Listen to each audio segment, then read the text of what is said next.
Hello everyone, this is Abhishek Singh. और हम लोग क्या पढ़ रहे थे, स्टार्ट किए थे केमिकल बॉन्डिंग। और हम ये बताए थे कि केमिकल बॉन्डिंग जो है आपका पूरे इनऑर्गेनिक केमिस्ट्री का सबसे मोस्ट इंपॉर्टेंट चैप्टर में से एक है। ठीक है, कल हम लोग जाने ये भी हम आपको बताएं कि ये चैप्टर थोड़ा सा बड़ा है, लेकिन इनऑर्गेनिक केमिस्ट्री का मैक्सिमम चीज जो है हम लोग यहाँ पे इसको इस चैप्टर में हम लोग डील कर लेते हैं। Is that clear? Block chemistry का भी पार्ट को तकरीबन 70 to 80% जो चीजें हैं उसको हम लोग यहीं पे जो है वो डील कर लेते हैं। उसके बारे में भी हम आपको बताए थे। साथ ही साथ वेरियस टॉपिक्स जो इस चैप्टर में अपने को डील करना है वो चीज भी हम लोग देख चुके थे। साथ ही साथ पिछले क्लास में हम लोग जाने थे कि किस प्रकार से जो है वो बॉन्ड का फॉर्मेशन होता है, कॉज क्या है किसी भी केमिकल बॉन्ड फॉर्मेशन का। ठीक है, जरूरत क्या है, क्यों, किस कारण से जो है वो केमिकल बॉन्डिंग का फॉर्मेशन होता है। तो उसमें दो रीजन हम लोग जाने थे। पहला रीजन क्या था आपका ऑक्टेट कंप्लीट का, और दूसरा रीजन क्या था मिनिमम पोटेंशियल एनर्जी का। यानी कि कोई भी जो एलिमेंट होता है नोबल गैस को यदि हम छोड़ दें तो उनका क्या रहता है आपका ऑक्टेट कंप्लीट रहता है। और ऑक्टेट कंप्लीट होने के कारण हीलियम क्या कंप्लीट करता है, डबलेट। और बाकी एलिमेंट्स जो नोबल गैस के हैं ग्रुप 18 के, वो क्या कंप्लीट करते हैं बेटा आपका, यस, ऑक्टेट कंप्लीट करते हैं। ठीक है, हालांकि कुछ जो जेनम के कंपाउंड्स हैं वो आपका क्या बनाते हैं, वो आपका कुछ कंपाउंड का फॉर्मेशन करते हैं, लेकिन उसको भी हम लोग डिटेल में स्टडी करेंगे, फर्दर देखेंगे उसको भी। ठीक है, लेकिन यदि हम बात करें ऐसे तो नोबल गैसेस जो होते हैं वो कंपाउंड का फॉर्मेशन नहीं करते हैं, बॉन्डिंग में पार्टिसिपेट नहीं लेते हैं। ठीक है, उसका रीजन क्या है, तो ऑक्टेट का कंप्लीट होना, उनके आउटर मोस्ट सेल में 8 इलेक्ट्रॉन का होना ऑक्टेट का कंप्लीट होना कहलाता है। ठीक है, तो बाकी जो एलिमेंट्स होते हैं स्टेबिलिटी के लिए, चूंकि हर कोई स्टेबिलिटी चाहता है, तो उनका स्टेबिलिटी अचीव करने का मतलब होता है नोबल गैस कॉन्फिगरेशन को अचीव करना, नोबल गैस कॉन्फिगरेशन का होना। तो उस कॉन्फिगरेशन को पाने के लिए वो क्या करते हैं, बॉन्ड में पार्टिसिपेट करते हैं, यानी कि बॉन्ड बनाते हैं। अब ये बॉन्ड क्या था वो भी बताए थे कि दो एटम के बीच का जो फोर्स ऑफ अट्रैक्शन होता है उसी चीज को हम लोग क्या बोलते हैं, केमिकल बॉन्ड के नाम से जानते हैं। ठीक है, और ये तो हो गया आपका ऑक्टेट कंप्लीट का। इसीलिए वो क्या करते हैं, ऑक्टेट कंप्लीट करना चाहते हैं केमिकल बॉन्ड के फॉर्मेशन के द्वारा, केमिकल बॉन्ड के फॉर्मेशन के दौरान, जिसमें वो इलेक्ट्रॉन का शेयरिंग कर सकते हैं, शेयरिंग करते हुए दिखते हैं, या फिर इलेक्ट्रॉन गेन करते हुए दिखते हैं, या फिर इलेक्ट्रॉन लूज करते हुए दिखते हैं। आया बात समझ में? तो ये सारा चीज था। साथ ही साथ हम लोग क्या देखे थे कि potential energy, minimum potential energy, जाहिर सी बात है कि दो एटम है, दोनों के बीच का जो फोर्स ऑफ अट्रैक्शन है, तो इस एटम का न्यूक्लियस का इस एटम के इलेक्ट्रॉन के बीच में क्या होगा, फोर्स ऑफ अट्रैक्शन। लेकिन यदि न्यूक्लियस के बारे में बात करें, या फिर दोनों एटम के इलेक्ट्रॉन के बारे में बात करें, तो दोनों के बीच में क्या होगा, फोर्स ऑफ रिपल्सन होगा। ठीक है, according to physics, like charges attract to each other like charges repel to each other and unlike charges attract to each other. ठीक है, तो जब क्या होता है, स्टेबिलिटी के लिए, यानी कि उसमें अट्रैक्टिव फोर्स भी है और आपका रिपल्सिव फोर्स भी है। और जब अट्रैक्टिव फोर्स ज्यादा हो जाता है रिपल्सिव फोर्स से, तो एटम्स जो होते हैं वो आपस में आमने सामने आने लगते हैं, यानी कि बॉन्ड का फॉर्मेशन एक प्रकार से होने लगता है। ठीक है, और जिसमें जैसे जैसे एटम्स एक दूसरे के नजदीक आते हैं, बॉन्ड का फॉर्मेशन होता है, स्टेबिलिटी इंक्रीज होता है, यानी पोटेंशियल एनर्जी जो है वो क्या होता है, कम होता है। और एक ऐसा कंडीशन आ जाता है जहां पे उस बॉन्ड के लिए, उस पर्टिकुलर बॉन्ड के लिए आपका मिनिमम एनर्जी जो है वो मॉलिक्यूल अचीव करता है। आया बात समझ में? और जरूरत से ज्यादा उतना पे तो वो स्टेबल हो गया, यानी कि कुछ दूरी पे वो क्या हो गया, स्टेबल हो गया। अट्रैक्टिव फोर्स वहां तक ग्रेटर देन होगा किससे, रिपल्सिव फोर्स से। लेकिन यदि हम और एक्स्ट्रा एनर्जी लगा करके चाहेंगे कि दोनों एटम को एकदम और सामने लाने, तो फिर उनके बीच में जो रिपल्सिव फोर्स होगा वो क्या होगा बेटा, वो बढ़ता चला जाएगा, यानी कि फिर आपका जो मॉलिक्यूल होगा वो अनस्टेबल हो जाएगा। Is that clear? फिर उसके बारे में हम लोग क्या जाने थे, बॉन्ड फॉर्मेशन के बारे में जाने थे। आयोनिक बॉन्ड मतलब कि डिफरेंट टाइप्स ऑफ बॉन्ड, उसमें हम लोग सबसे पहले किसके बारे में, आयोनिक बॉन्ड के बारे में पढ़े थे। फॉर्मेशन ऑफ आयोनिक बॉन्ड के बारे में हम लोग देखे थे, जिसमें NaCl हो गया, MgO हो गया, ठीक है, Na2S हो गया, Mg3N2 हो गया। तो इस प्रकार के हम लोग जो कंपाउंड्स है, आयोनिक कंपाउंड है, उनका फॉर्मेशन करके देखे थे। और साथ ही साथ ये भी कहे थे कि जो आयंस का जो फॉर्मेशन होगा, ठीक है, आयोनिक बॉन्ड जो होता है वो एक यदि हम ट्रूली स्पीकिंग कहें तो वो एक बॉन्ड नहीं है, वो दो एटम के बीच में ओनली फोर्स ऑफ अट्रैक्शन है। तो फोर्स ऑफ अट्रैक्शन कैसा, किस प्रकार का, तो दो अपोजिट चार्जेस के बीच में जो फोर्स ऑफ अट्रैक्शन होता है that is called electrostatic force of attraction. Only बस और बस वही है। यदि हम कोवेलेंट बॉन्ड की बात करें तो वहां पे दो इलेक्ट्रॉन का शेयरिंग होता है, ठीक है। लेकिन यदि हम आयोनिक बॉन्ड का बात करें तो टू डिफरेंट स्पीसीज के बीच में क्या होता है बेटा, आपका कंप्लीट ट्रांसफर ऑफ इलेक्ट्रॉन होता है। यानी कि आपका आयोनिक बॉन्ड क्या होता है, complete transfer of electron between two different species. इतना सारा कुछ हम आपको रिवाइज करवा दिए पिछले क्लास का, ठीक है। ये चैप्टर बहुत इंपॉर्टेंट है, हम बार बार कर रहे हैं, इसका मतलब वाकई बहुत ज्यादा इंपॉर्टेंट है, ठीक है। अब हम लोग फिर से आगे बढ़ते हैं, वहीं से बढ़ते हैं, कोई हड़बड़ी नहीं है, ठीक है। तो देखते हैं आगे क्या चीज है, अपने आप को क्या पढ़ना है, क्या देखना है। देखें, स्टार्ट करते हैं आज का सेशन हम लोग।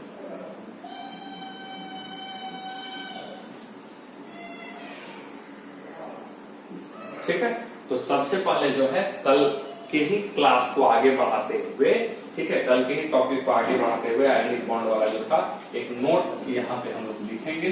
चैप्टर को हम लोग देख रहे हैं केमिकल बॉन्डिंग, ठीक है। एक नोट यहाँ पे लिखेंगे और बेटा वो नोट क्या होगा, वो नोट होगा ionic bond is not formed between, ionic bond is not formed between,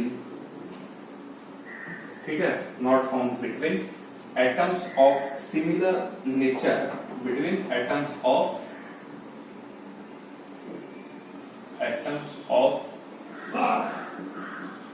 similar nature, ठीक है, atoms of similar nature, it is always possible, ठीक है, it is always possible between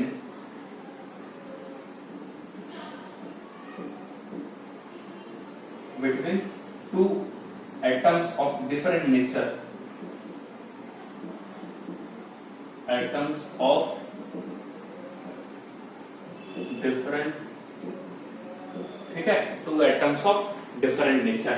यानी सिंपल वही बात हो गया, क्या बोले हम, जो आयोनिक बॉन्ड हो गया वो कभी भी सिमिलर नेचर के एटम से मिलकर के नहीं बनेगा, ठीक है। जैसे हाइड्रोजन हाइड्रोजन, ठीक है, क्लोरीन क्लोरीन, ऑक्सीजन ऑक्सीजन, तो ये दोनों मिलकर के आयोनिक बॉन्ड आप नहीं बना सकते हैं। इसके लिए हमेशा जो जरूरत होगा वो किस तरीके की जरूरत होगा, दो डिफरेंट एटम्स के, यानी कि दो डिफरेंट नेचर के एटम्स का जो है वो जरूरत पड़ता है। That is one should be, ठीक है, different nature, that is one should be electropositive and another, ठीक है, another should be, ठीक है, while and another should be electronegative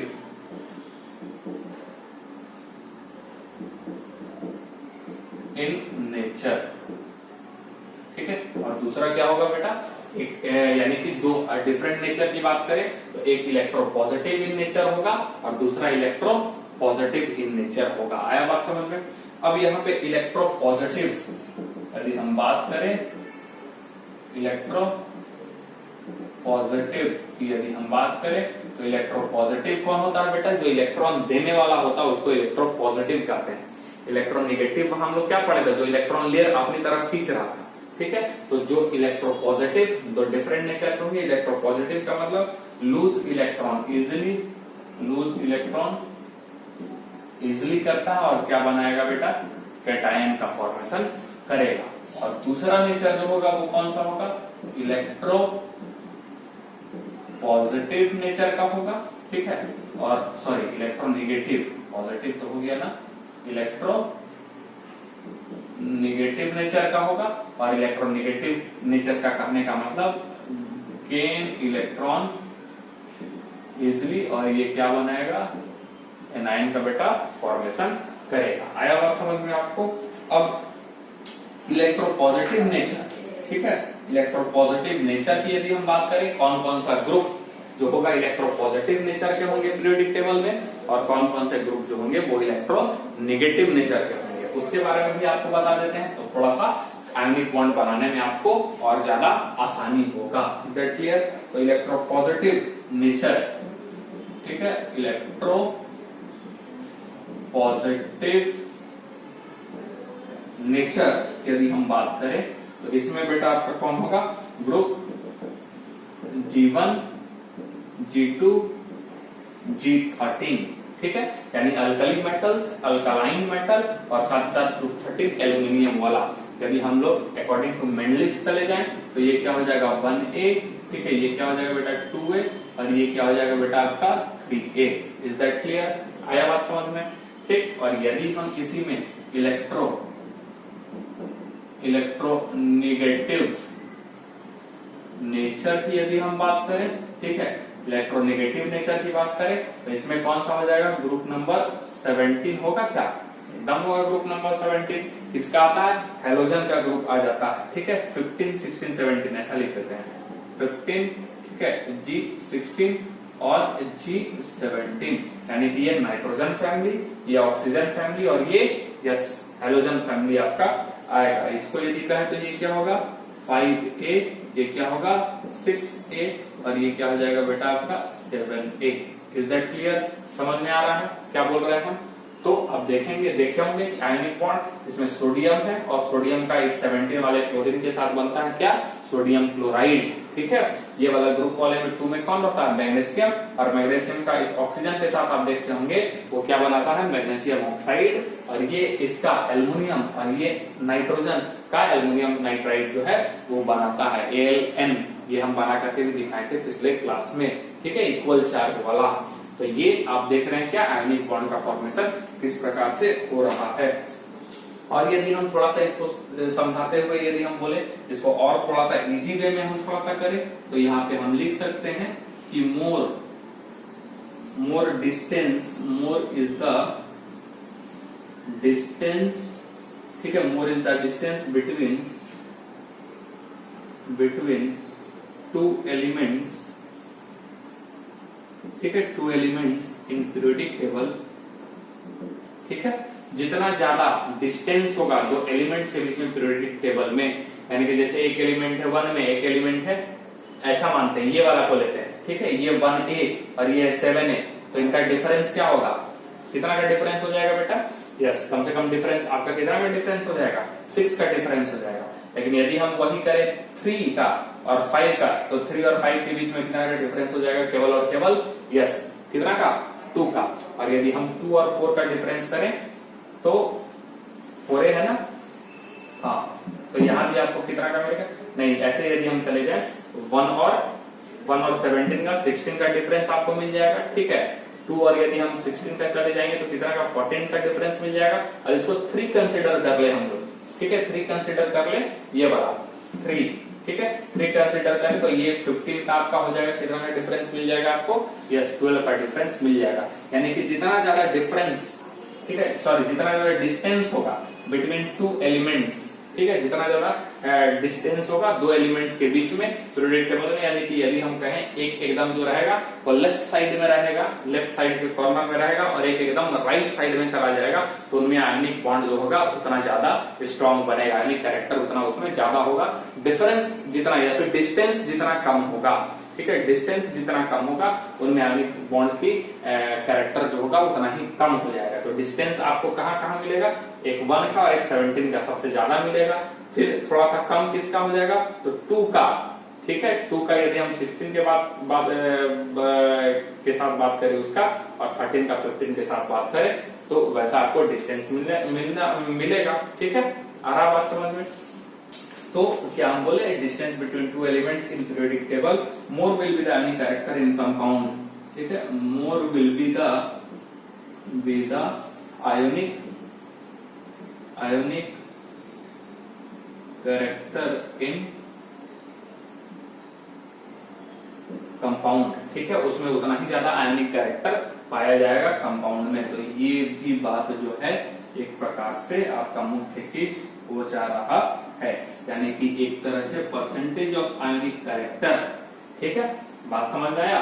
क्या हो जाएगा, क्या बोला, उतना ही ज्यादा उसमें आयोनिक कैरेक्टर होगा। ठीक है, तो परसेंटेज ऑफ आयोनिक कैरेक्टर जो होगा वो inversely sorry directly proportional to क्या हो जाएगा बेटा, इलेक्ट्रोनेगेटिविटी। क्योंकि जितना ज्यादा, ठीक है, जितना ज्यादा इलेक्ट्रोनेगेटिविटी आपको डिफरेंस नजर आएगा, इलेक्ट्रोनेगेटिविटी नजर आएगा डिफरेंस, उतना ही ज्यादा उसमें आयोनिक कैरेक्टर जो है वो पाए जाने की संभावना होगी। और ये electronegativity, percentage of electronegativity sorry percentage of ionic character कैसे निकलेगा, डेल EN हो जाएगा बेटा। ठीक है, इलेक्ट्रोनेगेटिविटी डिफरेंस, जितना ज्यादा आपका आयोनिक कैरेक्टर, जितना ज्यादा इलेक्ट्रोनेगेटिविटी डिफरेंस होगा उतना ही ज्यादा उसमें क्या होगा, आयोनिक कैरेक्टर होगा। और आयोनिक परसेंटेज आयोनिक कैरेक्टर बराबर हम लोग क्या पढ़ते हैं, 1.6, ठीक है, सॉरी 16 इंटू डेल EN, ठीक है, और प्लस 3.5 डेल EN का होल स्क्वायर। ये हम लोग पहले पढ़ चुके हैं पीरियोडिक क्लासिफिकेशन में। हम पहले भी कहे थे कि पीरियोडिक क्लासिफिकेशन एक इतना बेसिक चैप्टर है, आपका बेस उसमें बहुत स्ट्रांग होना चाहिए, यानी कि बेस आपका बहुत स्ट्रांग होगा, तभी हम आगे फिर फर्दर जो है वो आगे इस चैप्टर में हम लोग बात कर सकेंगे। ठीक है, तो पीरियोडिक टेबल का चीजें यहाँ पे आएंगी और आपको जो है वो ध्यान में रखना होगा कि हम क्या आपको पढ़ाए थे पीरियोडिक टेबल में। Is that clear? समझ में आ रहा है हम क्या बोलना चाह रहे हैं? अब इन जनरल वे में यदि हम बात करें, ठीक है, in general percentage ionic character, in general percentage ionic character, तो जनरल वे में यदि हम आयोनिक कैरेक्टर की परसेंटेज की बात करें कहाँ पाया जाएगा, तो यदि कंपाउंड G1 एंड G17 का बनता है, ठीक है, G1 एंड G17 का कंपाउंड बनता है तो उनमें जो परसेंटेज होगा जो डिफरेंस होगा इलेक्ट्रोनेगेटिविटी का वो सबसे ज्यादा देखा जाएगा, इसीलिए उसमें परसेंटेज ऑफ आयोनिक कैरेक्टर ज्यादा होगा। उसके बाद किसका होगा बेटा, G2 का, और साथ ही साथ जो है आपका G16 का। ठीक है, G16 का जो होगा, थोड़ा नीचे लिख देते हैं शायद आपको नजर ना आए। ठीक है, G2 का एंड G16 के जो कंपाउंड होंगे वो और ज्यादा, मतलब सॉरी कम आयोनिक होंगे इससे, और इससे भी कम जो होगा आयोनिक, ठीक है, वो कौन सा होगा, G आपका G13 का, ये वाला 13, ठीक है, G13 का एंड G15 का। ठीक है, इनके बीच का आयोनिक कैरेक्टर जो है और आपका क्या होते जाएगा, कम होते जाएगा। आया बात समझ में? हम क्या बोलते हैं इन जनरल वे में, जो हम आपको यहाँ से समझाने का कोशिश किए, क्योंकि ये पीरियोडिक टेबल में एक दूसरे से काफी दूर दूर है। ठीक है, आयोनिक कैरेक्टर जो है ये 13 ना लेकर के आप 3A भी ले सकते हो, एल्यूमिनियम वाला जो अपना ग्रुप है वो, अकॉर्डिंग टू मेंडलिव्स पीरियोडिक टेबल। आया बात समझ में? तो इस सबसे ज्यादा आयोनिक कैरेक्टर किसमें पाया जाएगा, G1 और G17 का जो कंपाउंड में बनेगा, यानी NaCl एग्जांपल के तौर पे बात करें, ये वाला क्या एग्जांपल हो जाएगा, MgO बात एग्जांपल हो जाएगा, और इसका एग्जांपल क्या हो जाएगा, Ln।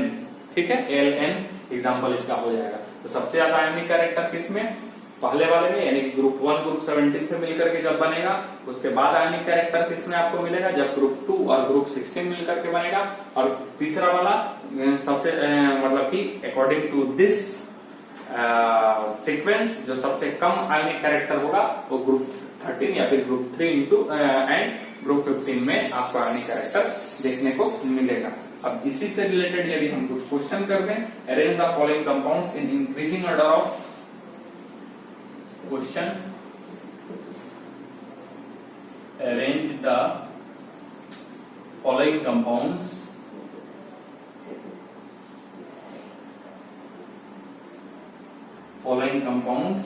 in increasing order of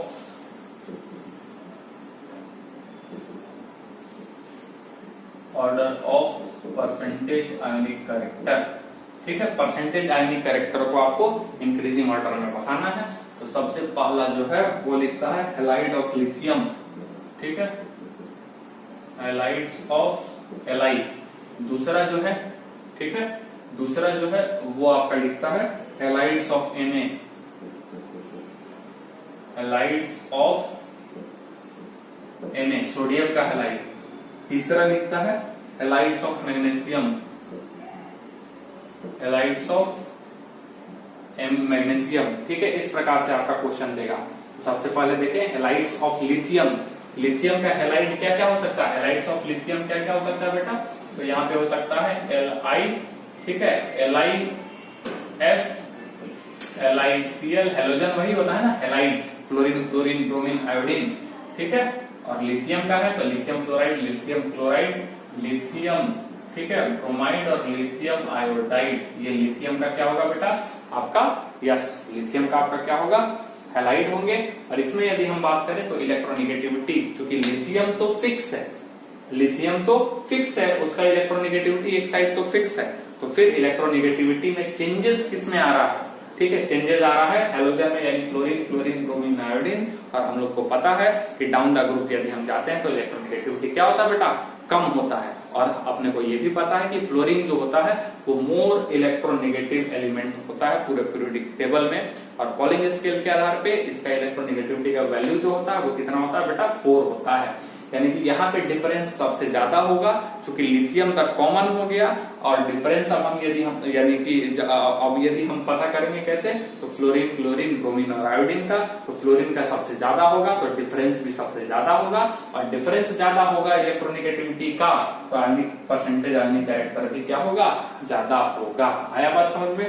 तो ऑर्डर जो होगा कुछ इस प्रकार से आपका ऑर्डर देखने को मिलेगा। हालांकि एक बात ये और हम आपको बता देते हैं कि यहाँ पे क्वेश्चन कर रहा परसेंटेज आयनिक, इसीलिए हम देख रहे हैं कि लिथियम फ्लोराइड जो होगा वो सबसे ज्यादा आयनिक कैरेक्टर, आयनिक परसेंटेज कैरेक्टर जो है उसमें पाया जाएगा इन सब में से, ठीक है, इन सब में से सबसे ज्यादा क्या पाया जाएगा, आयनिक फ्लोराइड, लिथियम फ्लोराइड का। लेकिन यदि हम बात करें उसका एक्चुअल परसेंटेज का, तो वो जो लिथियम के जो हैलाइड्स होते हैं वो प्रीडोमिनेंटली कोवेलेंट इन नेचर होते हैं। हम ये आपको बताए थे कि यदि परसेंटेज निकालते वक्त 50% से भी ज्यादा यदि उसमें आयोनिक कैरेक्टर आ रहा है तो उसको हम लोग आयोनिक, प्रीडोमिनेंटली आयोनिक कहेंगे। और 50% से यदि ज्यादा आपका कोवेलेंट आ रहा है तो हम लोग उसको प्रीडोमिनेंटली कोवेलेंट कंपाउंड कहेंगे। तो ध्यान में रखना है कि जो हैलाइड्स है, ठीक है, लिथियम के हैलाइड्स जो होते हैं वो प्रीडोमिनेंटली कोवेलेंट होते हैं। आगे हम लोग डिस्कस करेंगे। लेकिन क्या है कि बार बार सुनने से कुछ खराबी तो होगा नहीं, कुछ आपको परेशानी होगा नहीं, ठीक है। आपको बार बार चीजें सुनने से क्या होंगी, आपको ध्यान में रहेगा कि सर ने ये बताया और ये भी बोल रहे हैं कि आगे जो है वो आने वाला है, तो जाहिर सी बात है आपके लिए फायदेमंद है।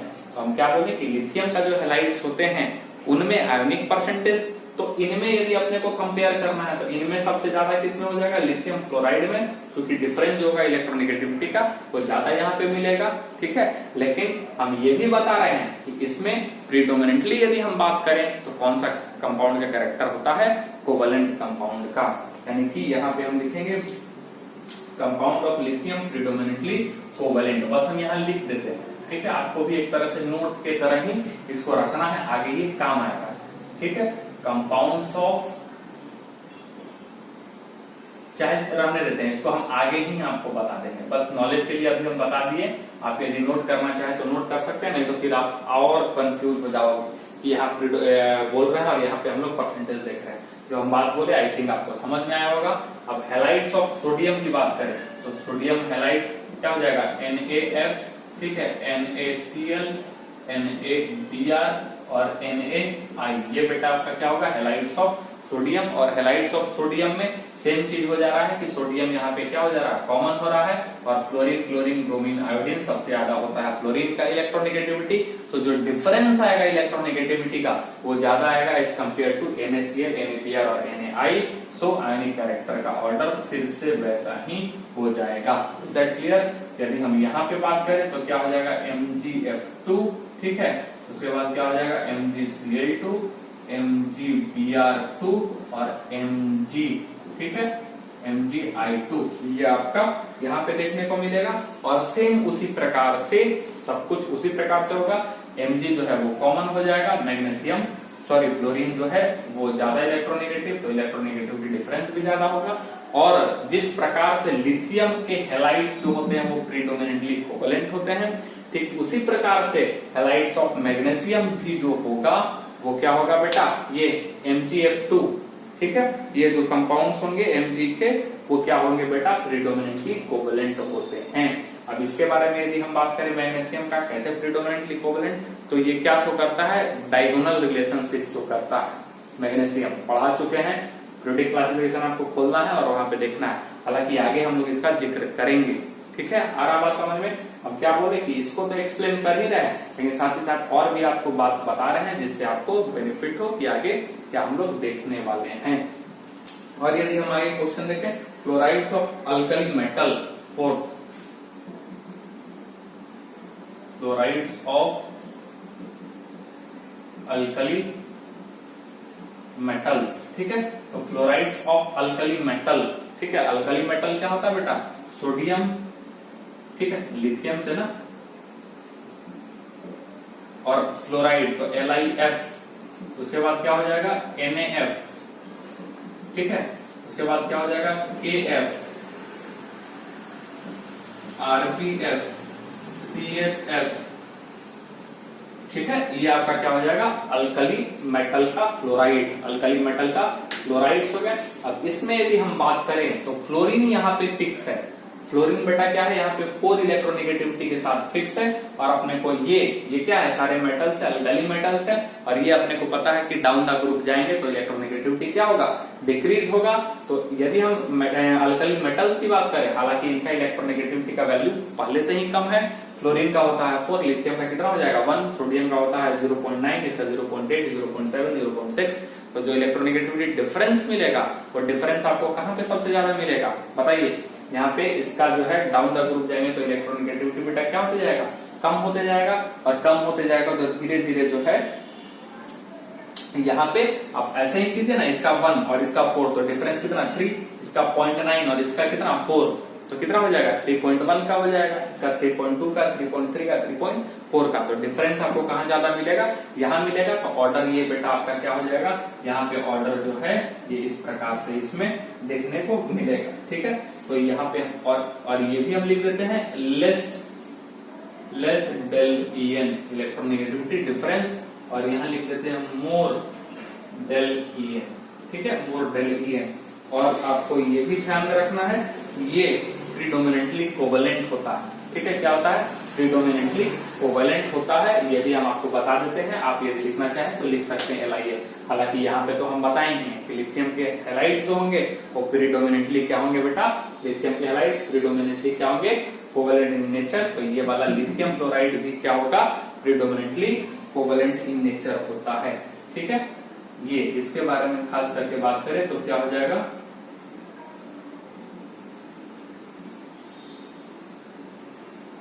कोवेलेंट। Is that clear? समझ में आया? और पांचवा यदि हम बात करें तो किसके बारे में? NaF के बारे में, साथ ही साथ MgF2 के बारे में, और AlF3 के बारे में।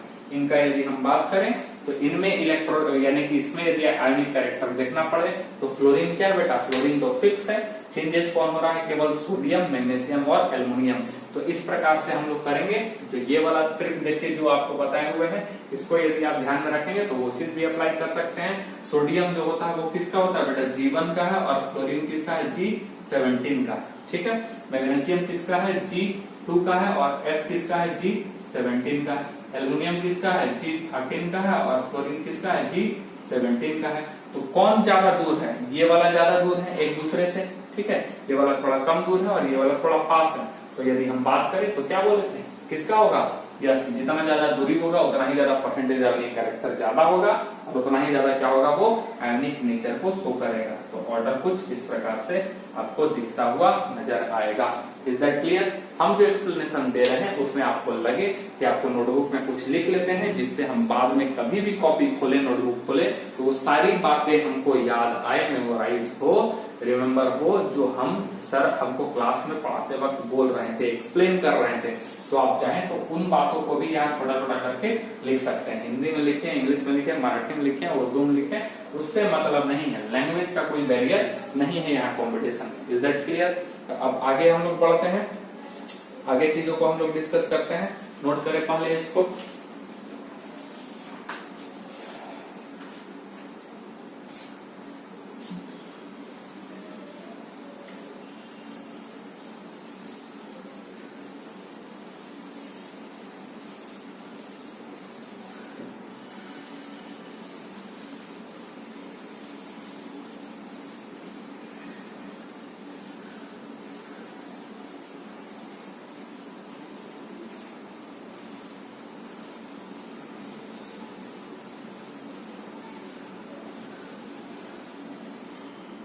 ठीक है। अब हम लोग एक नया चीज देखेंगे, अब पहले देखे होंगे, ठीक है, नाम सुने होंगे, लेकिन अभी अब जो हम लोग देखने जा रहे हैं इसके बाद वो देखने जा रहे हैं क्या बेटा, इलेक्ट्रोवैलेंसी।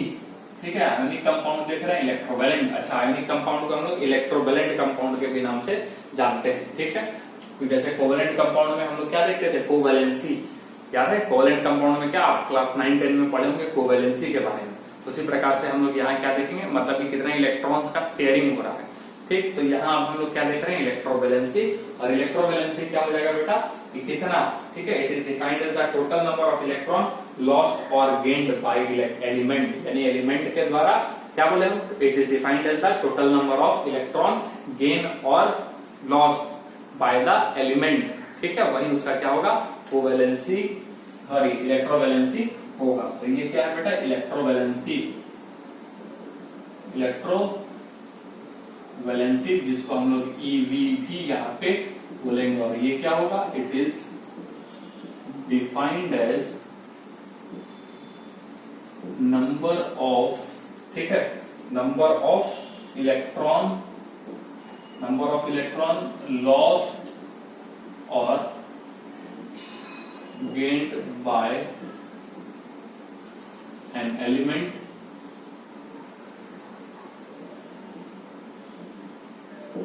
ठीक है, इसी को हम लोग क्या बोलेंगे, इलेक्ट्रोवैलेंसी। क्लियर है, इसी को हम लोग क्या बोलेंगे, इलेक्ट्रोवैलेंसी। ठीक, अब जैसे यदि हम बात करें अल्कली मेटल्स का कितना होता है, अल्कली मेटल्स का इलेक्ट्रोवैलेंसी कितना होता है, मतलब कितना इलेक्ट्रॉन लूज कर सकता है या गेन कर सकता है। कंप्लीट आयनिक बॉन्ड वाला बात कर रहे हैं, जो ट्रांसफर होगा, तो ट्रांसफर ऑफ इलेक्ट्रॉन होगा तो क्या होगा, कोई एक कंप्लीट इलेक्ट्रॉन देगा और कोई एक कंप्लीट इलेक्ट्रॉन लेगा। Is that clear. तो वही गेन और लॉस की यहाँ पे बात हो रही है। तो अल्कली मेटल कितना इलेक्ट्रॉन लूज करते हैं, 1 इलेक्ट्रॉन लूज करते हैं। ठीक है, 1 इलेक्ट्रॉन लूज, और ये इसका कितना हो जाएगा, 1 हो जाएगा इलेक्ट्रोवैलेंसी। इलेक्ट्रोवैलेंसी कितना हो जाएगा, 1। अल्कलाइन अर्थ मेटल की बात करें, अल्कलाइन अर्थ मेटल्स की बात करें तो ये 2 इलेक्ट्रॉन लूज करते हैं। ठीक है, 2 इलेक्ट्रॉन लूज कर सकते हैं, और इसमें इनकी इलेक्ट्रोवैलेंसी क्या हो जाएंगी, 2 हो जाएंगे, 2 इलेक्ट्रोवैलेंसी हो जाएंगे। ठीक है, और यदि हम बात करें इसका एल्युमिनियम का, केवल और केवल एल्युमिनियम का, एल्युमिनियम के पूरे बोरोन फैमिली की हम बात नहीं कर रहे हैं। ठीक है, बोरोन फैमिली की बात नहीं कर रहे हैं, क्यों, क्योंकि बोरोन जो होता है वो कोवैलेंट बॉन्ड का फॉर्मेशन करता है। ठीक है, इसलिए हम बोरोन की बात नहीं करेंगे, बोरोन शेयरिंग करता है उस ग्रुप में। केवल और केवल हम किसका बात करेंगे बेटा, एल्युमिनियम का। क्यों, क्योंकि एल्युमिनियम जो है वो क्या करता है, इलेक्ट्रॉन लूज कर सकता है। और कंपाउंड भी बनाए थे हम लोग AlN। Is that clear, AlN।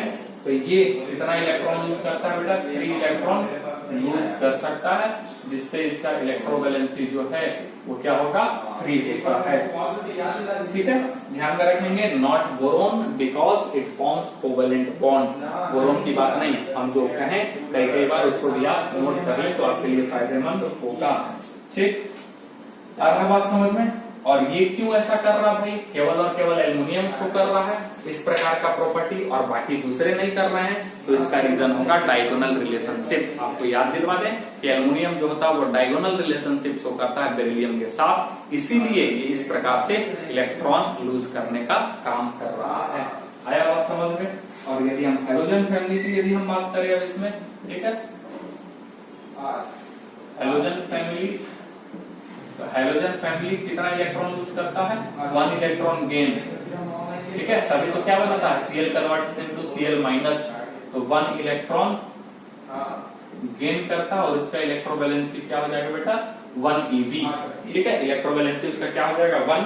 और यदि हम बात करें ऑक्सीजन फैमिली O से T-O, याद है ऑक्सीजन फैमिली, तो ये 2 इलेक्ट्रॉन क्या करेगा बेटा, गेन कर सकता है, और इसका इलेक्ट्रोवैलेंसी क्या हो जाएगा, 2। कितने इलेक्ट्रोवैलेंसी हो जाएगा, तो इलेक्ट्रॉन वोल्ट नहीं, ध्यान में रखना, ये ईवी इलेक्ट्रॉन वोल्ट नहीं है, इलेक्ट्रोवैलेंसी है, ध्यान में रखना। यहाँ पे हम ईवी का इस्तेमाल किए, ठीक है, बड़ा वाला ईवी, और इलेक्ट्रॉन वोल्ट क्या होता है, छोटा वाला ईवी।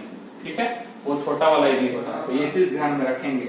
अब अपने को देखना है ये चीज तो हो गया। उसके बाद अब हम लोग देखेंगे various energy terms involve in the formation of ionic compound, यानी कि जो आयोनिक कंपाउंड का फॉर्मेशन जो होगा उसमें वेरियस एनर्जी टर्म्स जो इसमें आते हैं, जो इन्वॉल्व होते हैं, उसके बारे में अब हम लोग डिस्कस करने वाले हैं।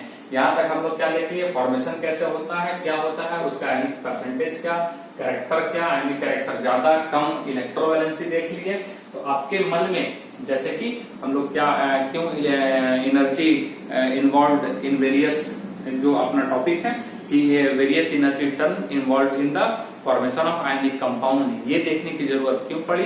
तो आप देखिए होंगे जैसे कि formation of MgO, periodic table में भी हम आपको थोड़ा सा हिंट किए थे कि फॉर्मेशन ऑफ जो एमजीओ होगा, एमजीओ जो बनेगा वो क्या होगा बेटा, स्टेबल है, तभी तो एमजीओ का फॉर्मेशन हुआ।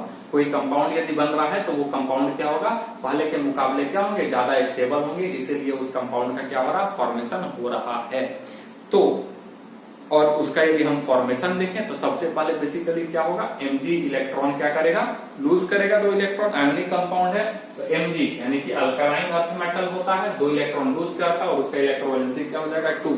तो जो इलेक्ट्रॉन लूज किया, तो इलेक्ट्रॉन लूज करने को ही हम लोग क्या बोलते हैं बेटा, आयोनाइजेशन एनर्जी। और आयोनाइजेशन एनर्जी हम लोग जानते हैं कि जो आपका आयोनाइजेशन एनर्जी जो होगा वो क्या होगा बेटा, आपका Mg+2 के लिए क्या होगा, एनर्जी जो है अपने को देना पड़ता है, यानी कि पॉजिटिव होगा, एंडोथर्मिक होगा। इज दैट क्लियर, यानी कि हम उसमें क्या कर रहे हैं, एनर्जी खर्च कर रहे हैं। आई बात समझ में, एनर्जी खर्च कर रहे हैं, ध्यान में रखना हम क्या बोल रहे हैं, Mg से Mg+2 बनने में एनर्जी खर्च हो रहा है। Ionisation energy, successive ionisation energy हम क्या बोलते हैं, ऑलवेज क्या होता है, पॉजिटिव होता है, ऑलवेज क्या होता है, एंडोथर्मिक बेटा होता है। एनर्जी क्या हुआ, उसमें खर्च हुआ, लेकिन ओवरऑल बेटा तो हमको क्या चाहिए, एनर्जी रिलीज होता हुआ चाहिए, एनर्जी उस सिस्टम से बाहर निकलता हुआ चाहिए, तभी तो एमजीओ जो है वो क्या कहलाएगा, आपका लो पोटेंशियल एनर्जी के साथ कहलाएगा और वो स्टेबल कंपाउंड कहलाएगा। लेकिन Mg से Mg+ बनते वक्त क्या हो गया, एनर्जी अपने को देना पड़ा, and that energy is called ionisation energy. ठीक, चलो यहां तक तो ठीक है। अगला स्टेप जो होगा वो क्या होगा, O से O-2 का बनना, O से O-2 का बनना। अब आपको वो क्या होता है, यानी कि इलेक्ट्रॉन उसमें क्या हो रहा है, हम लोग दे रहे हैं, और इलेक्ट्रॉन देना आइसोलेटेड गैसियस एटम में, 1 मोल आइसोलेटेड गैसियस एटम में, दैट इज कॉल्ड, उसको क्या बोलते हैं बेटा, इलेक्ट्रॉन गेन इंथैल्पी। और उसको हम लोग डिनोट किससे किए थे, डेल Pgh से, याद होगा। और हम ये भी बताए थे कि इन जनरली फर्स्ट जो इलेक्ट्रॉन गेन इंथैल्पी होता है, यानी पहला इलेक्ट्रॉन डालना जो होता है इलेक्ट्रॉन गेन इंथैल्पी में, इन जनरल वो क्या होता है, उससे एनर्जी बाहर निकलता है, यानी एक्सोथर्मिक होता है, यानी कि निगेटिव वैल्यू उसका आता है, डेल Pgh का निगेटिव वैल्यू आपको देखने को मिलता है। लेकिन यदि हम एक इलेक्ट्रॉन और डालें, यदि हम सक्सेसिव इलेक्ट्रॉन गेन इंथैल्पी करें, एक इलेक्ट्रॉन यदि हम और डालें, तो पहले वाला जो इलेक्ट्रॉन था उसका उसके साथ रिपल्सन होने लगेगा और वो आसानी से वहां पे सेटअप नहीं हो पाता है, जिसके लिए हमें एक्स्ट्रा एनर्जी देने की जरूरत पड़ती है। तो हम लोग इन जनरल क्या देखते हैं कि सक्सेसिव इलेक्ट्रॉन गेन इंथैल्पी जो होता है वो अपना इलेक्ट्रॉन एनर्जी बाहर न निकलता हुआ एनर्जी क्या होता है उसमें एब्जॉर्ब हो जाता है, यानी कि एक्सो के जगह क्या हो जाता है बेटा, वो इंडोथर्मिक हो जाता है, यानी कि पॉजिटिव साइन आता है। तो बात यहाँ पे जरा सा अटपटा सी बात हो रही है कि Mg से Mg+2 बनने में भी अपने को एनर्जी देना पड़ा और O से O-2 बनने में भी एनर्जी अपने को देना पड़ रहा है। तो ओवरऑल एनर्जी जो है हम क्या कर रहे हैं, आयंस बनाने के समय खर्च कर रहे हैं, इलेक्ट्रॉन एनर्जी जो है कंप्लीटली हम दे रहे हैं। तो ऐसा क्या हो जा रहा है अचानक से कि Mg+O जो है मिलकर के MgO जब बन रहा है, तो उस कंडीशन में जो है वो एनर्जी जो है वो डाउन हो जा रहा है, पोटेंशियल एनर्जी कम हो जा रहा है। तो उसका सीधा और एकमात्र रीजन है लैटिस एनर्जी का होना, यानी कि कहने का मतलब है कि जब Mg जो था वो गैसियस फेज में था, हम लोग डेफिनेशन आपको याद होगा आयोनाइजेशन एनर्जी का, energy required to remove electron, outermost electron, ठीक है, 1 मोल। अब क्या बोले हम, energy required to remove outermost electron in gaseous isolated state, ठीक है, इन 1 मोल, यानी कि 1 मोल एटम से हम लोग क्या कर रहे हैं, आइसोलेटेड गैसियस स्टेट में जब हम लोग आउटर मोस्ट इलेक्ट्रॉन उसका निकाल रहे हैं, तो जो एनर्जी उसमें लगता है उसी को हम लोग आयोनाइजेशन एनर्जी बेटा कहते हैं। आई बात समझ में? तो वहां भी हम लोग क्या कर रहे हैं, एनर्जी दे रहे थे, और आयोनाइजेशन और इलेक्ट्रॉन गेन एंथैल्पी में भी -2 सक्सेसिव करना है, तो उसमें भी एनर्जी क्या करना पड़ा बेटा, देना पड़ा। तो दोनों में हम एनर्जी दे रहे हैं। और जो mg जो था, ये दोनों चीज किस कंडीशन में हुआ है, इलेक्ट्रॉन गेन एंथैल्पी, और यदि हम बात करें आयोनाइजेशन एनर्जी की, तो ये दोनों चीज जो हुआ है बेटा गैसियस में हुआ है। और लैटिस जो बनता है वो किसका बनता है, सॉलिड का बनता है। तो यदि हम आपसे बात कहें कि सॉलिड ज्यादा स्टेबल होता है या गैसियस, गैसियस का मॉलिक्यूल ज्यादा स्टेबल होगा या सॉलिड का, तो आप क्या बोलोगे, ये मार्कर क्या है बेटा, सॉलिड है। ठीक है, इसको हम कहीं पे रख दिए, जैसे कि यहाँ रख दिया अपने हाथ पे, तो ये क्या इधर उधर घूमेगा क्या, खुद से नहीं घूमेगा, जहां रख दिया वहीं ये रह जाएगा। ठीक है, ये डस्टर है सपोज दैट, ठीक है, ये डस्टर है, इसको यहाँ हम हाथ पे रख दिए, तो हाथ पे रखने के बाद ये कहीं इधर उधर हिल रहा है क्या, नहीं हिल रहा है। लेकिन यदि हम गैस से हम फूंक मारे, ठीक है, जैसे ही हम फूंक मारे तो क्या जो मेरे मुंह के अंदर से जो हवा निकला, ठीक है, जो गैस के जो पार्टिकल्स निकले वो एक जगह मेरे हाथ पे बैठ गए क्या, नहीं बैठे, यानी कि वो क्या हो गया, उसमें बेटा क्या आपको मिला, रैंडमनेस मिला। और रैंडमनेस मिल रहा है, इसका मतलब उसमें क्या है, एनर्जी है, और एनर्जी है तो स्टेबिलिटी कम होगी, यानी स्टेबिलिटी किस में होगी, इस सॉलिड वाले मार्कर में। यानी कि जो गैसियस फेज में आपको हम लोग आइसोलेट कर रहे थे, इलेक्ट्रॉन को बाहर कर रहे थे मैग्नीशियम का, या फिर इलेक्ट्रॉन को हम लोग दे रहे थे ऑक्सीजन का, वो अनस्टेबल फेज था एज कंपेयर्ड टू किसका, एज कंपेयर टू MgO जो सॉलिड बनेगा उसका। ठीक है, तो जो सॉलिड उसके बाद गैसियस फेज से बाद जब सॉलिड बना, क्रिस्टल बना, तो उसमें मैक्सिमम से मैक्सिमम अमाउंट में एनर्जी बाहर निकलता है, और इतना अमाउंट में बाहर एनर्जी निकलता है वो लैटिस एनर्जी की, जो आयोनाइजेशन एनर्जी और जो हम लोग कौन सा, यस, इलेक्ट्रॉन के एंथैल्पी में जो एनर्जी दिए उससे भी वो ज्यादा होता है, और जिसके कारण वो लैटिस मजबूत बनता है, स्टेबल बनता है। आई बात समझ में? तो ये पूरा कहानी जो है MgO का बनना, Mg+2 से यानी आयन से बन करके हम एनर्जी दे रहे हैं, लेकिन फाइनली वो ऐसा क्या हुआ जिसमें वो एनर्जी क्या हुआ, रिलीज हुआ, उसका पूरा कहानी हम आपको समझाएं। फिर से एक बार हम उसको अलग तरीके से यहाँ पे डील करेंगे इस सारे चीजों को समझते हुए। ठीक है, तो हम लोग क्या देखने जा रहे हैं, और ये VVI है, एकदम वेरी वेरी इंपॉर्टेंट है। ठीक, वेरियस एनर्जी टर्म्स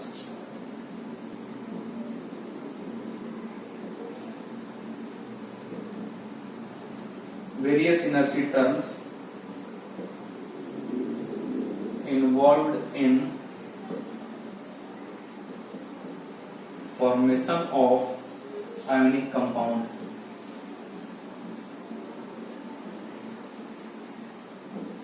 ठीक है, various energy terms involve in the formation of ionic compound. तो क्या क्या भाई एनर्जी टर्म जो है आपका इन्वॉल्व हो रहा है, सबसे पहला हम लोग देख रहे हैं आयोनाइजेशन एंथैल्पी, जिसके बारे में आप पहले से पढ़ चुके हैं। ठीक है, आयोनाइजेशन एंथैल्पी, आयोनाइजेशन एनर्जी के बारे में पढ़ चुके हैं, दोनों के बीच में स्लाइटली डिफरेंस होता है, लेकिन हम बोलते वक्त आयोनाइजेशन एंथैल्पी बोल रहे हैं। ठीक है, आयोनाइजेशन एंथैल्पी, और ये term it is involved in the formation of, ठीक है, इट इज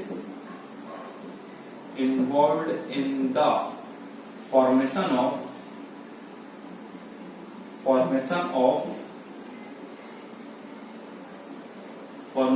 कैटायन। ठीक है, it is involve in the formation of cation. Ionisation energy जो होता है वो कहाँ पे लगता है, तो ये एनर्जी टर्म जो होता है वो एनर्जी टर्म हम बात कर रहे हैं, ये जो एनर्जी टर्म होगा, ठीक है, ये energy term, this is the energy term, ऐसा भी लिख सकते हैं। ठीक है, इट इज द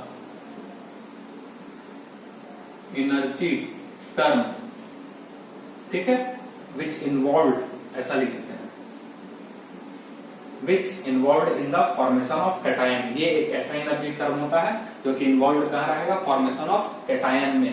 ठीक है, आया बात समझ में, आयोनाइजेशन एनर्जी प्रोडक्ट टेबल में पढ़ चुके हैं। और इसमें होता क्या है, जैसे कि ए आपका किसमें है बेटा, गैसियस में है, और इसमें से हम A+ कर दें गैस, यानी एक इलेक्ट्रॉन हम इसमें निकाल दें, और इसमें अपने को एनर्जी देना पड़ता है। इसीलिए ये प्रोसेस क्या कहलाएगा बेटा, एंडोथर्मिक। क्या कहलाएगा, एंडोथर्मिक। और इसमें क्या होता है, हीट एब्जॉर्ब होगा। क्या होगा, हीट एब्जॉर्ब होगा। Is that clear? एंडोथर्मिक होगा आपका जनरली, और हीट क्या होगा? एब्जॉर्ब होता है। ठीक, अब यदि हीट एब्जॉर्ब होगा यानी पॉजिटिव, और यदि इन जनरल वे में, ठीक है, और यदि हम कभी A+2 बनाएं या फिर A+3 बनाएं तो ये भी जो है वो बेटा आपका पॉजिटिव ही होगा ऑलवेज। ये क्या होगा बेटा? आपका पॉजिटिव होगा, यानी कि वही एंडोथर्मिक का मतलब क्या होगा? पॉजिटिव होगा, और हमेशा क्या हो जाएगा बेटा? आपका पॉजिटिव ही देखने को मिलेगा। ये सारा चीज हम लोग आयोनाइजेशन एनर्जी में देख चुके हैं, बस आपको हम याद दिलवा रहे हैं।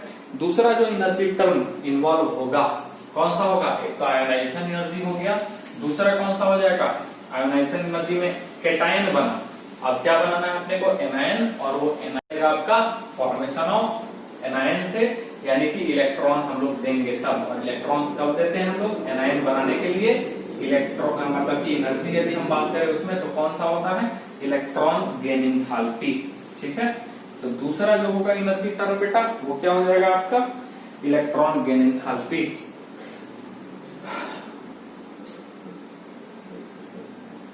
इलेक्ट्रॉन गेन एंथैल्पी, इसको हम लोग डेल EGH के भी नाम से जानते हैं। तो इसमें क्या लिखेंगे?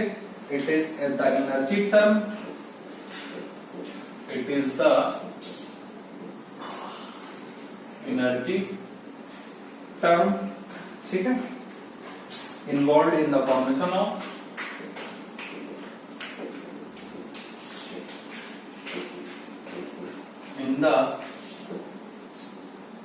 Formation of anion. ठीक है, ये किस चीज में शामिल रहता है? एनायन बनाने में ये शामिल रहता है एनर्जी टर्म। अब इसमें क्या होता है? ए, या मान लेते हैं हम यहाँ पे बी, ठीक है, इसको मान लेते हैं बी, और ये किसमें? गैसियस में बेटा। इलेक्ट्रॉन हम प्रोवाइड किए तो ये क्या बन जाएगा? B minus gaseous, B minus gaseous. और इसमें जो पहला वाला होगा उसमें क्या होगा बेटा? अब हम ये भी हम कहे थे, हाँ, ये पहला वाला जो होगा वो क्या होगा बेटा? एक्सोथर्मिक। ठीक है, एनर्जी क्या होता है बेटा? निकलता है, यानी हम उसको क्या लिखेंगे? Heat evolve. हीट क्या होगा? इवॉल्व। क्लियर है? बात समझ में आया? और हम ये भी कहे थे कि जो दूसरा और तीसरा होता है उसमें एनर्जी अपने को देना पड़ता है। ठीक है, सक्सेसिव वाले में एनर्जी क्या होता है? देना पड़ता है। यानी कि जब भी बेटा B-2 और B-3 बनाओगे तो उस कंडीशन में आपको क्या करना पड़ेगा? ये हो जाएगा आपका एंडोथर्मिक। ठीक है, यानी कि एनर्जी क्या होगा? रिलीज्ड। ठीक है, नहीं, एंडोथर्मिक है ना, एंडोथर्मिक हो गया तो एनर्जी देना पड़ेगा, यानी एनर्जी एब्जॉर्ब होगा। ठीक, तो ये बात भी आपको ध्यान में रहे तो ज्यादा बेहतर है। क्लियर हुआ? ये चीज भी ध्यान में रहेगा। Very good. अब हम बात करने वाले हैं थर्ड, जो कि वेरी वेरी इंपॉर्टेंट है इसमें, और उसको हम लोग क्या बोलते हैं बेटा? लैटिस एनर्जी के नाम से, लैटिस एंथैल्पी के नाम से जानते हैं। लैटिस एंथैल्पी, कहीं कहीं आपको लैटिस एनर्जी भी कहेगा, सेम चीज हो जाएगा। इसको हम लोग LE के फॉर्म में बात करेंगे। ठीक है, अब लैटिस एनर्जी हम जो बोले ना कि एनायन का बनना, कैटायन का बनना, दोनों गैसियस फेज में होना, MgO वाला, और उसके बाद फिर क्या होना? उनका क्रिस्टल बनना। NaCl की भी बात यदि हम कहें, NaCl भी ठीक उसी प्रकार से। ठीक है, तो एनर्जी उसमें क्या होगा बेटा? देखा जाता है कि एनर्जी उसमें बार बार दे रहे हैं हम लोग, बार बार लग रहा है। लेकिन यदि हम बात करें, एक चीज और थोड़ा सा हम आपको बता दें, पहले इसके बारे में हम लोग फिर उसको डिस्कस करते हैं। तो ये लैटिस एनर्जी क्या है? फॉर्मेशन। इसमें दो प्रकार से हम लोग देखते हैं। ठीक है, एक फॉर्मेशन, ठीक है, इन टर्म्स ऑफ फॉर्मेशन, और एक होता है इन टर्म्स ऑफ क्या? एक डिफ्यूजन। ठीक है, in terms of, sorry, dissociation. एक होता है इन टर्म्स ऑफ क्या? फॉर्मेशन, और दूसरा होता है इन टर्म्स ऑफ डिसोसिएशन। तो हम क्या बोल रहे हैं कि जैसे कि NaCl का क्रिस्टल है, ठीक है, NaCl बन रहा है, तो NaCl कैसे बनेगा? सबसे पहले Na converted into Na plus, endothermic heat दे रहे हैं। हीट देना तो अपने को था नहीं, हीट क्या होना चाहिए, निकलना चाहिए, तभी वो सिस्टम क्या होगा, स्टेबल माना जाएगा। तो चलो Na से जो Na+ बना उसमें क्या हुआ बेटा, हीट देना पड़ा, और इलेक्ट्रॉन गेन एंथैल्पी जब हुआ, इलेक्ट्रॉन यानी कि Cl से Cl जब माइनस बना तो एक्सोथर्मिक, उससे हीट क्या निकला बेटा, बाहर निकला। तो आपको यदि ऐसा लगेगा ना, आपको यदि ऐसा लग रहा होगा कि अच्छा बाबा Na से तो Na जो प्लस बना तो एंडोथर्मिक हीट जो है वो पूरा बाहर निकला, तो इससे हीट कुछ ज्यादा बाहर निकल गया होगा एज कंपेयर टू Cl से Cl माइनस बनाने में जो हीट अपने को क्या हो रहा है, सॉरी Na से Na+ बनाने में उतना मतलब कि कम एनर्जी लगा होगा, Na से Na+ बनाने में कम एनर्जी लगा होगा, और Cl से Cl माइनस बनाने में ज्यादा एनर्जी रिलीज हो गया होगा, तो ओवरऑल जो एनर्जी हुआ होगा वो रिलीज हुआ होगा। लेकिन आपको बता दें नॉलेज के लिए, इसको भी नोट करके लिख लेना है कि Cl जो होता है, Cl का जो इलेक्ट्रॉन गेन एंथैल्पी होता है वो क्या होता है, सबसे ज्यादा होता है पूरे पीरियोडिक टेबल में। पूरे पीरियोडिक टेबल में Cl का पढ़े हम लोग एक्सेप्शन वाला केस, ठीक है, होना चाहिए था फ्लोरीन का, लेकिन होता किसका है, क्लोरीन का। वो थर्ड सेल सेकंड सेल वाला बात कहे थे।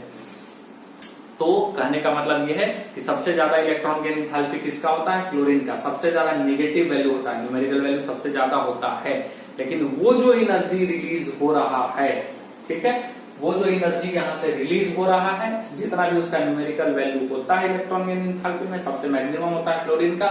वो वैल्यू यदि हम आयोनाइजेशन एनर्जी के टर्म्स में यदि हम लें, तो आयोनाइजेशन एनर्जी का सबसे ज्यादा वैल्यू किसका होता है, यानी सॉरी सबसे कम वैल्यू किसका होता है, सीजियम का। सीजियम का आयोनाइजेशन एनर्जी सबसे कम होता है, ठीक है, आयोनाइजेशन एनर्जी उसका कम होता है, न्यूमेरिकल वैल्यू सबसे कम होता है आयोनाइजेशन एनर्जी के टर्म में। लेकिन ये जो क्लोरीन का जो हम बात कर रहे हैं इलेक्ट्रॉन गेन एंथैल्पी, जो सबसे ज्यादा वाला जो न्यूमेरिकल वैल्यू होता है ना, वो सीजियम के सबसे कम यानी आयोनाइजेशन एनर्जी के सबसे कम वाले वैल्यू से भी कम होता है। क्लियर हुआ क्या बोले, जैसे कि सपोज दैट कि यहाँ पे इलेक्ट्रॉन गेन एंथैल्पी का वैल्यू यानी कि एनर्जी जो है रिलीज हो रहा है 500 किलो जूल, और ये क्या है, ये मैक्सिमम है किसके लिए, इलेक्ट्रॉन गेन एंथैल्पी के लिए, ठीक, मैक्सिमम है 500 किलो जूल। लेकिन इसके लिए आयोनाइजेशन एनर्जी में जो सबसे कम वाला जो एनर्जी होता है ना, कौन सा होता है, सीजियम का। वो भी एनर्जी जो है ना वो इससे ज्यादा है, वो एनर्जी भी क्या है, इससे ज्यादा है। इलेक्ट्रॉन गेन एंथैल्पी के सबसे ज्यादा वाले एनर्जी से उसका मिनिमम वाला एनर्जी जो है वो ज्यादा होता है। तो अब आप सोच लीजिए कि ऐसा सोचिएगा भी नहीं कि जो सोडियम का जो है वो इलेक्ट्रॉन निकालने में जो अमाउंट ऑफ हम एनर्जी दिए हैं वो बहुत कम हो एज कंपेयर टू जो यहाँ पे एनर्जी निकल रहा है वो बहुत ज्यादा हो, क्योंकि इसका मैक्सिमम वाला भी इसका मिनिमम वाले से कम है। आई थिंक आपको बात समझ में आया होगा, और नहीं तो एक बार आप रिपीट करके जरूर सुनिएगा, आपको अच्छे से समझ में आएगा। इस कॉन्सेप्ट को क्लियर करके ही आगे बढ़ना है, ठीक है। तो और फाइनल चीज कौन सा हो रहा है, लैटिस एनर्जी, यानी कि लैटिस का बनना, वो सॉलिड का बनना, ठीक है। तो जाहिर सी बात है कि एनर्जी क्या होगी बेटा, ज्यादा होगी, क्योंकि इसका एनर्जी तो वाकई जो निकलेगा वो कम ही निकलेगा, इससे क्या निकलेगा, कम ही निकलेगा, यानी कि एनर्जी देना पड़ रहा है। तो बाद में जो लैटिस बना, जो सॉलिड जो बन रहा है ना, उसमें एनर्जी जो है बहुत ज्यादा अमाउंट में निकलता है, और वही इन सब को जो है वो डोमिनेटिंग फैक्टर हो जाता है किसी भी मॉलिक्यूल का, किसी भी क्रिस्टल का या किसी भी कंपाउंड का फॉर्मेशन में, उसके स्टेबिलिटी को अचीव करवाने में। इज दैट क्लियर, समझ में आया। अब हम क्या लिख रहे हैं, फॉर्मेशन, यानी कि in terms of formation. Ionic bond में तो इसी का जरूरत है, इन टर्म्स ऑफ फॉर्मेशन, ठीक है। इन टर्म्स ऑफ फॉर्मेशन में हम लोग क्या लिखेंगे, energy release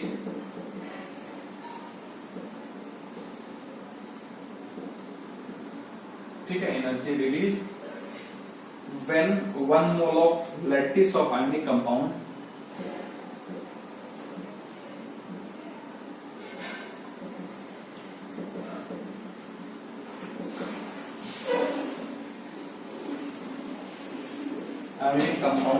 is formed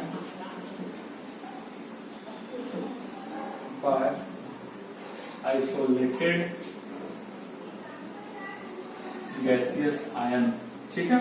Isolated gaseous ion, 1 mole of lattice of ionic compound is formed by isolated gaseous ion।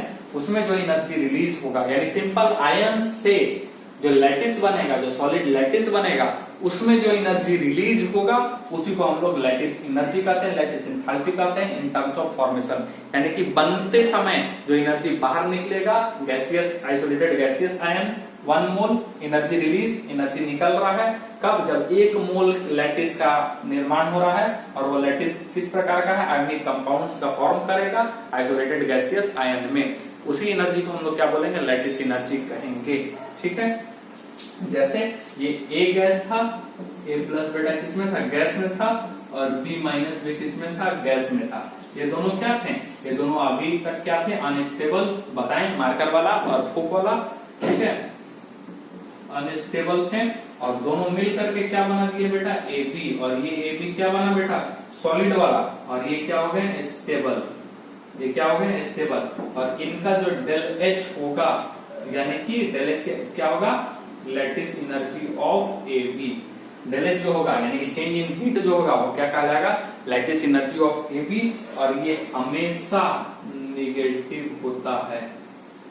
Negative होता है कहने का मतलब एनर्जी जो है वो रिलीज किया, और रिलीज करता है तो सिस्टम को क्या मिलता है बेटा, स्टेबिलिटी मिलता है। अब इसका दूसरा टर्म जो है इन टर्म्स ऑफ डिसोसिएशन, वो चीज भी हम लोग देखेंगे, यानी कि लैटिस एनर्जी का दूसरा टर्म। ये तो फॉर्मेशन के टर्म में बात कर रहे हैं, सिंपल सा है, जस्ट अपोजिट।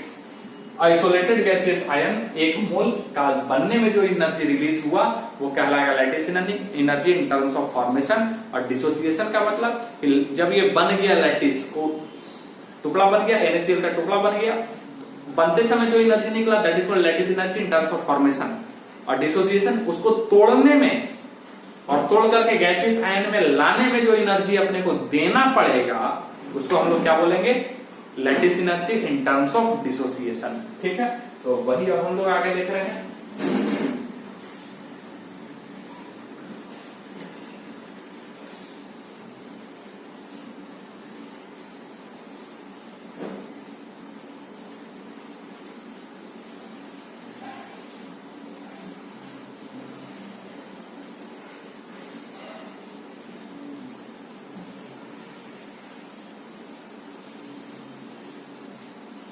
ठीक है, क्या देखेंगे, lattice energy in terms of dissociation, वो क्या था in terms of formation.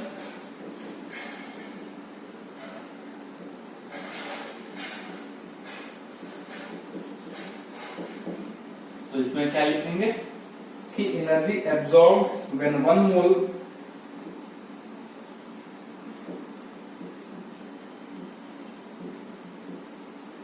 when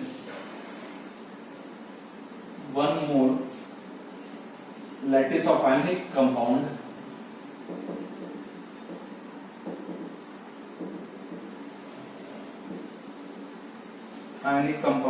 is broken up into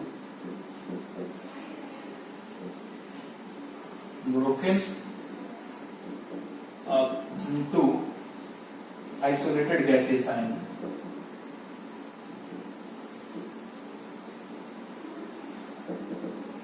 ठीक है, isolated gaseous ion. Is that clear?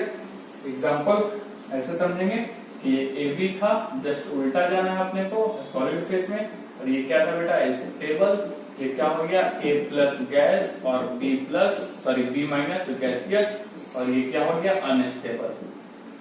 ठीक है, और इसके लिए यदि हम डेल एच की बात करें, ठीक है, तो डेल एच क्या हो जाएगा बेटा, lattice energy of A B, और ये किसमें बेटा, सॉलिड। ठीक है, उसी सेम चीज होगा, सॉलिड। ठीक, ए बी सॉलिड, क्लियर है। और ये जो होगा वहां पे नेगेटिव था, तो यहाँ पे क्या हो जाएगा बेटा, पॉजिटिव। क्या हो जाएगा आपका, पॉजिटिव। ठीक, यानी कि ये क्या होगा, एंडोथार्मिक।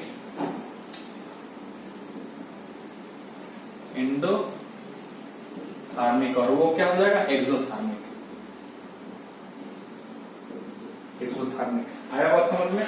अब इसके लिए फेवरेबल कंडीशंस क्या है, ठीक है, यानी कि अपना आयनिक कंपाउंड जो है स्टेबल बने, उसके लिए फेवरेबल कंडीशंस क्या होंगे वो अब हम लोग देखने वाले हैं। ठीक है, तो अगला हम लोग क्या लिखेंगे, फेवरेबल कंडीशंस फॉर, ठीक है, फेवरेबल कंडीशंस, ठीक है, conditions for formation of ionic compound, ठीक है, ionic compound, favorable conditions for the formation of ionic compound। तो ध्यान में रखना है कि for effective formation of ionic compound, for effective formation of ionic compound, net energy should be released, यानी कि इलेक्ट्रॉन गेन एंथैल्पी, ठीक है, इलेक्ट्रॉन आयोनाइजेशन एनर्जी और लैटिस एनर्जी का जो समअप होगा एनर्जी का, यानी कि एनर्जी का बाहर निकलना और एनर्जी का देना, उनका जो समअप होगा, समेशन जो होगा, वो हमेशा किस में होना चाहिए, हमेशा किस में होना चाहिए, आपका एक्सोथर्मिक, यानी कि क्या होना चाहिए, हीट इवॉल्व कर रहा है, यानी कि निगेटिव वैल्यू होना चाहिए। Is that clear? यानी कि एक तरह से एक्सोथर्मिक होना चाहिए, एनर्जी रिलीज होना चाहिए इफेक्टिवली। आ रहा बात समझ में? तब और उसके लिए क्या जरूरत है, तो आयोनाइजेशन एनर्जी का लो होना, क्योंकि आयोनाइजेशन एनर्जी में एनर्जी देना पड़ता है, तो हम वैसा प्रयास करेंगे जिसमें अपने को कम से कम एनर्जी देना पड़े, तो वो अपने लिए क्या रहेगा, फेवरेबल रहेगा। तो पहला कंडीशन क्या होगा, ionisation energy should be low, ionisation energy should be low, ठीक है। तो क्या लिख सकते हैं इसमें कि लेसर इज आयोनाइजेशन एनर्जी, ठीक है, greater will be the tendency to form cation, ठीक है। जिसका आयोनाइजेशन एनर्जी कम होगा वो आसानी से क्या कर सकता है, अपना कैटायन का फॉर्मेशन कर सकता है, ठीक। आ रहा बात समझ में? Ease of formation of cation हम देखेंगे एग्जांपल के तौर पे, ease of formation of cation, यानी कि कौन आसानी से कैटायन का फॉर्मेशन कर सकता है, तो क्या हो जाएगा बेटा, Li+ सबसे कम, उसके बाद Na+, उसके बाद K+, उसके बाद कौन हो जाएगा, Rb+, उसके बाद क्या हो जाएगा, Cs+, ठीक है। क्योंकि आयोनाइजेशन एनर्जी जो सीजीएम का होता है वो सबसे कम होता है, तो ईज ऑफ फॉर्मेशन यानी कि सबसे कम आयोनाइजेशन एनर्जी में ये greater tendency to form cation, सबसे आसानी से कैटायन किसका बनेगा, सीजीएम का। Is that clear? दूसरा यदि हम बात करें, ठीक है, नीचे लिखा जा सकता है, क्या लिखा जा सकता है, B+2, ठीक उसी प्रकार से ये हो जाएगा Mg+2, हो जाएगा Ca+2, ठीक है, ये हो जाएगा Sr+2, ये हो जाएगा Ba+2, ठीक है। तो इसका भी सेम हो जाएगा, is of cation down the group जाते हैं तो आसानी से जो है वो इलेक्ट्रॉन निकलता है, लूज होता है, और is of formation of cation यहाँ पे आपको ज्यादा देखने को मिलेगा। एक एग्जांपल और इसी में,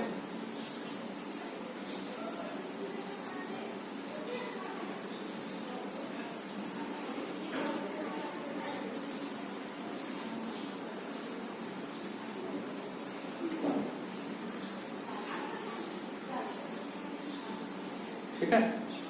और ये बेटा क्या हो गया, सेम चीज जैसे अब इसमें रहता आपका Na+, Mg+2, An+3, तो कौन आसानी से बना था, यस Na वाला। क्यों?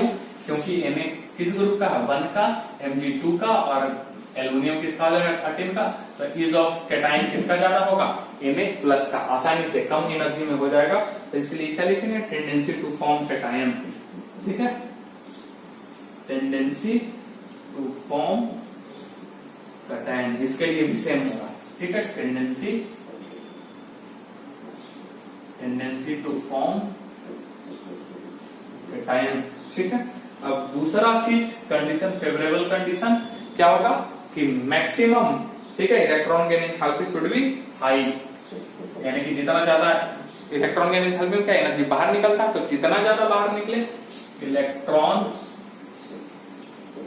गेन एंथैल्पी, ठीक है, should be high. Electron gain enthalpy क्या हो बेटा, हाई हो आपको। More is the negative value of, more is the negative value of del EgH, ठीक है, del EgH, easier will be the formation of anion, easier will be the formation of anion, ठीक है, उतना ही आसानी से anion बनेगा। लेकिन आप फिर बोलोगे सर कि O2 माइनस O-2 एंड यदि N-3 का बोले तो क्या होता है बेटा, पॉजिटिव होता है। क्या होता है उसका वैल्यू, पॉजिटिव होता है। तो मेरे कहने का मतलब ये है कि more is the negative value of del EgH, easier will be the formation of anion। तो हम यदि किसी का वैल्यू पॉजिटिव आ रहा है, ये हम लोग पढ़े हैं इलेक्ट्रॉन एनथैल्पी, जाके चेक कीजिएगा, सक्सेसिव वाला बात है, तो वहां पे क्या होता है बेटा, पॉजिटिव एनर्जी देना पड़ता है। तो उस कंडीशन में हम ये देखेंगे कि किसका पॉजिटिव का वैल्यू कम है। जिसका पॉजिटिव का वैल्यू कम रहेगा वो क्या रहेगा, एक तरह से निगेटिव के नजदीक रहेगा, ठीक है, निगेटिव के करीब रहेगा, तो वो इजी बनाएगा एनायन, ठीक है। तो इस पॉइंट को नोट कर लेना है अपना, ठीक है, कि more negative value means less positive value, ऐसा भी हम कह सकते हैं, ठीक है। तो इसके लिए हम लोग क्या लिखेंगे कि more negative value means less positive value. जितना कम पॉजिटिव वैल्यू होगा उतना ज्यादा हम लोग नेगेटिव वैल्यू को मानकर चल सकते हैं। तो इसके लिए क्या होगा, एग्जाम्पल अब हम इसके लिए किससे जाएंगे, ग्रुप नंबर 17, ठीक है। ग्रुप 17 का देखो, ग्रुप 17 में किसका कौन आसानी से करेगा, आयोडीन ज्यादा रहा है, सबसे आसानी से कौन, सबसे ज्यादा एनर्जी किसमें आपका निकलता है, क्लोरीन में, एक्सेप्शन वाला केस है, ज्यादा रहा है। इलेक्ट्रॉन देना है यहाँ से, इलेक्ट्रॉन निकालना नहीं है, ठीक। होना चाहिए था क्लोरीन क्लोरीन ब्रोमीन आयोडीन, लेकिन होता क्या है, क्लोरीन Cl माइनस और देन उसके बाद F माइनस, देन उसके बाद Br माइनस और देन उसके बाद I माइनस। ये भी आपका एक्सेप्शन था। ग्रुप नंबर यदि हम 16 में आए तो इसमें तो और खतरनाक, ये तो केवल एक चेंज होता है, यहाँ से ऑक्सीजन उठ करके डायरेक्ट लास्ट में, ठीक है, O माइनस तो सबसे लास्ट में चला जाता है, ठीक है, S से T4, ठीक है, लेकिन वो हम लोग जानते नहीं है, ये ऑर्डर होता है। और यदि हम इस तरीके से करें F माइनस में, ठीक है, O माइनस 2 में और N माइनस 3 में, तो सबसे ज्यादा बेटा किसका हो जाएगा, F माइनस का ही होगा, जाहिर सी बात है, एक इलेक्ट्रॉन इसमें है। और बाकी का यदि O2 का हम करें तो वो क्या हो जाता है बेटा, वैल्यू पॉजिटिव, N3 का करें तो वो भी वैल्यू पॉजिटिव, लेकिन F माइनस का वैल्यू नेगेटिव, तो अपने को तो नेगेटिव वैल्यू चाहिए, तो ये वाला चीज हो जाएगा, ठीक है। और इसमें ये ऐसा, और ये क्या होता है बेटा, टेंडेंसी टू फॉर्म एनायन, हम क्या लिखेंगे, टेंडेंसी टू फॉर्म एनायन, ठीक है, एनायन बनने का टेंडेंसी होता है।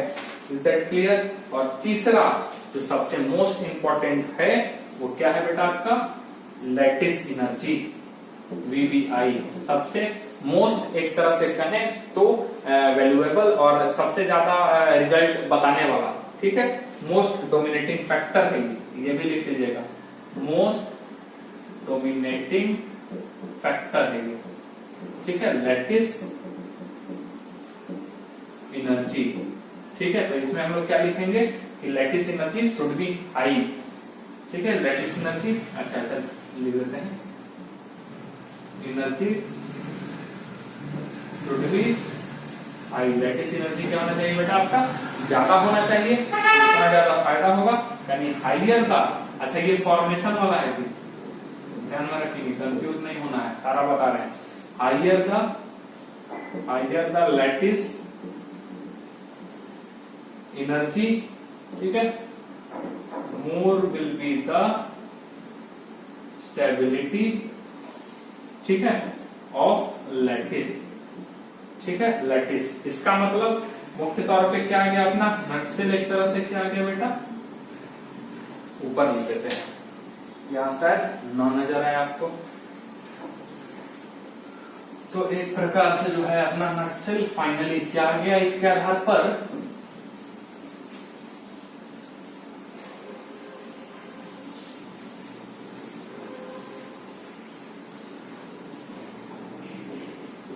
क्या गया कि आयोनाइजेशन एनर्जी, ठीक है, आयोनाइजेशन एनर्जी अपने को क्या चाहिए, लो, ठीक है। उसके बाद del EGH electron gain enthalpy, electron gain enthalpy अपने को क्या चाहिए बेटा, हाई, जितना ज्यादा हो, और लैटिस एनर्जी भी बेटा आपको क्या चाहिए, हाई, तब ये सबसे ज्यादा फेवरेबल कंडीशन हमारे लिए होगा। आया बात समझ में, क्लियर है। अब जो क्वेश्चन MgO वाला बात किए थे उसमें क्या था बेटा, Mg, और ये किसमें था, Mg से क्या बना था बेटा, Mg+2, ठीक है। और साथ ही साथ क्या निकला था, 2 इलेक्ट्रॉन बाहर निकला था। ये आपके लिए क्या था, इंडोथार्मिक, यानी कि पॉजिटिव वैल्यू, क्योंकि इलेक्ट्रॉन जो है हम लोग क्या कर रहे थे, जो एनर्जी जो हम लोग दे रहे थे, इसलिए क्या था बेटा, पॉजिटिव वैल्यू। और फिर O में 2 इलेक्ट्रॉन हम लोग दिए, तो ये क्या बन गया, O-2 और O-2, और ये भी आपके लिए क्या हो गया बेटा, इंडो, ये भी पॉजिटिव, दोनों क्या हो गया, पॉजिटिव, सिस्टम पूरा अनस्टेबल। लेकिन जब ये क्या बना बेटा, MgO बना, यानी कि Mg+2, अच्छा ये गैसियस है सब, ठीक है, गैसियस, ये भी गैसियस और ये भी गैसियस, ठीक है। अब Mg+2 गैसियस और साथ ही साथ O-2 गैसियस, और मिलकर के MgO सॉलिड बना, तो इससे क्या हुआ ना, एनर्जी पूरा बाहर निकला, हाईली एक्सोथर्मिक, हाईली, ये सॉलिड है जी, हाईली एक्सोथर्मिक, इसीलिए जो है तो MgO का, यानी कि हम लिख सकते हैं कि नेट एनर्जी इज रिलीज्ड, यानी कि ये क्या होगा, एक्सो, यानी कि क्या होगा value, negative, so MgO is stable, इसलिए MgO क्या पाया जाता है बेटा, स्टेबल। तो ये रहा कंप्लीट आपका चीज कि लैटिस एनर्जी क्या होता है, ठीक है। फॉर्मेशन 2 टाइप का होता है, एक कौन सा होता है, डिसोसिएशन, वो भी देखें। अब लैटिस एनर्जी किस तरीके से वर्क करता है, क्या है पूरा इसका फंडा, वो हम लोग अगले क्लास में डिस्कस करेंगे। Till then good bye.